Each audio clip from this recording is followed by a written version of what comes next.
쾌락 호르몬 도파민이 있습니다. 도파민에 중독된 뇌는 그 쾌감을 잊지 못합니다. 게임, 도박 중독도 이 도파민의 작용에 해당합니다. 그런데 이 도파민이 자기의 생각이나 주장을 지지하는 사람들이나 집단을 만나면 강하게 형성된다는 연구 결과가 있습니다. 최근 극우나 극좌 성향의 사람들이 유튜브 등을 통해 쏟아내는 수많은 주장들, 나는 맞고 너는 틀리다는 이분법적 주장 속에 아무리 근거 없는 말을 하더라도 내 주장을 극렬하게 지지하는 자들을 만나면 그야말로 잊을 수 없는 쾌락을 맛보게 됩니다. 이제 그들에게는 사실이냐 아니냐가 더는 중요하지 않습니다. 나의 강렬한 언사에 찬동하는 세력, 좋아요를 누르고 수많은 댓글들이 달리는 것을 보며 짜릿한 쾌감을 느낍니다. 그리고 그 쾌감을 잊지 못해 더 자극적이고 극단적인 말을 쏟아냅니다. 그러나 이러한 쾌감이 주는 결과는 무엇일까요? 결국 사회 분열입니다. 상대 인격에 대한 예의와 존중은 온데간데 없고 온갖 저주와 폭언만이 도사리고 있습니다. 이것을 과연 정상적이라고 볼 수 있을까요? 그런데 더 참담한 현실은 이러한 파괴적 쾌락주의에 기독교인들이 동참하고 있고 이에 목회자나 선교사들이 선동하고 있다는 사실입니다. 며칠 전 헤세드 선교사2라는 채널에 올라온 유튜브 영상들을 우연히 보게 됐습니다. 그는 스스로 선교사이고 예장합동 측이라고 소개했습니다. 이 채널에 올라온 영상 제목들만 봐도 그의 성향은 알 수 있을 것 같습니다.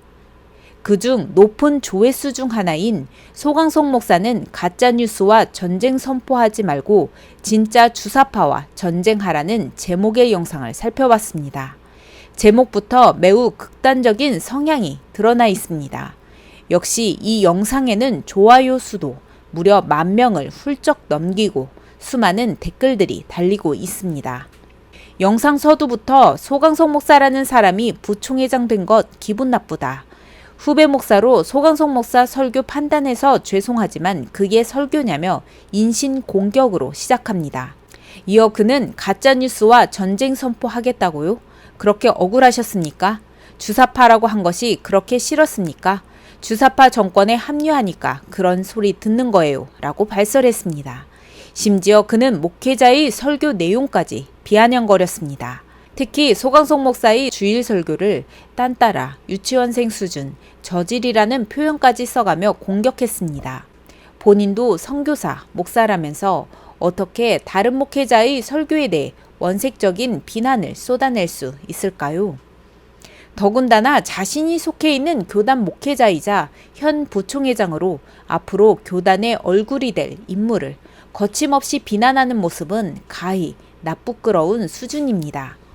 목회자라면 적어도 이성적 판단과 함께 감정적 요소들을 거를 수 있어야 하는데 이미 그 기능마저 상실한 듯 보였습니다.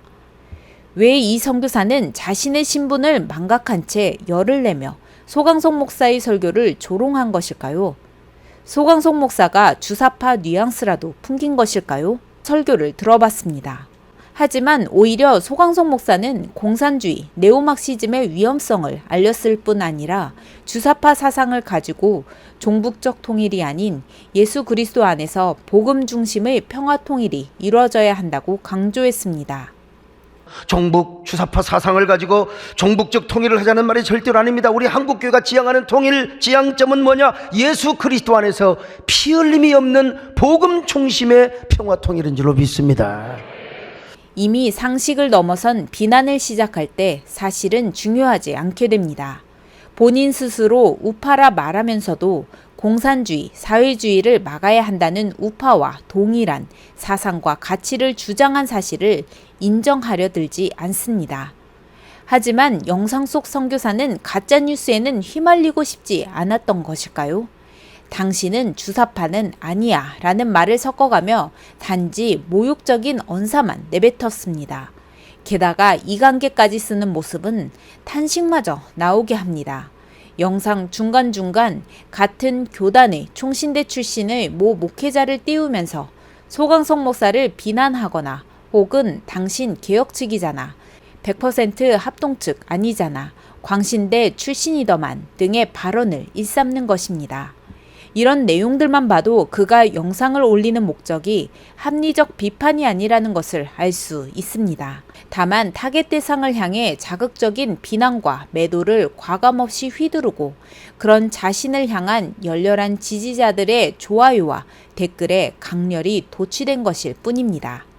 교단 지도자를 향한 원색적인 비난이 도를 넘어서자 교단 내에서도 헤세드 선교사에 대한 비판이 강하게 일고 있습니다. 예장합동 소속 한 목회자는 그는 GMS에서 파송한 선교사였지만 문제가 있어 이미 퇴출된 바 있다며, 하지만 아직 교단 목회자로 활동하고 있는데 목회자로서 판단력을 상실하고 자신의 감정을 자제하지 못하는 모습은 목회자 자질을 다시 점검해봐야 할 문제라고 지적했습니다.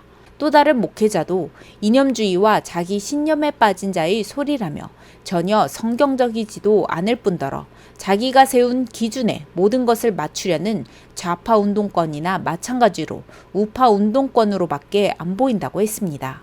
이외에도 표현의 자유가 아무리 있다 하더라도 인신공격은 인격 살인에 해당한다. 선교사로서 자신의 본분에 충실하지 않고 남을 죽이는데 앞장서는 일은 상당히 문제 있다. 교단 지도자에 대한 비난은 결국 교단을 욕보이는 일이다. 등 지적이 나오며 교단 내부적으로도 이에 대한 대처가 시급하다는 목소리가 강하게 제기됐습니다. 교계의 지도자를 향해 조롱과 비난을 던질 때 스스로 그는 어떤 생각이 들었을까요? 높은 조회수와 좋아요, 강력한 지지의 댓글들을 보면서 역시 내 생각이 맞다는 확신을 키우며 짜릿한 쾌감을 누렸을까요? 수요와 공급이 있습니다. 이러한 쾌감도 자극적이고 원색적 비난을 원하는 수요가 있기에 나오는 공급일 것입니다. 그러나 적어도 목회자라면, 선교사라면 이러한 사회 분열적 쾌감, 교회 분열적 쾌감에 도취되어 허우적거리는 행태는 버려야 하지 않을까요? 아무리 자신의 사상과 자신의 진리라 믿는 것들을 지키기 위한 것이었다 한들 교회의 역할을 망각한 이 같은 행동들은 결코 성경적이지도 정당화될 수도 없습니다. 교회는 항상 화해를 시키는 사역 역할을 하는 게 교회입니다.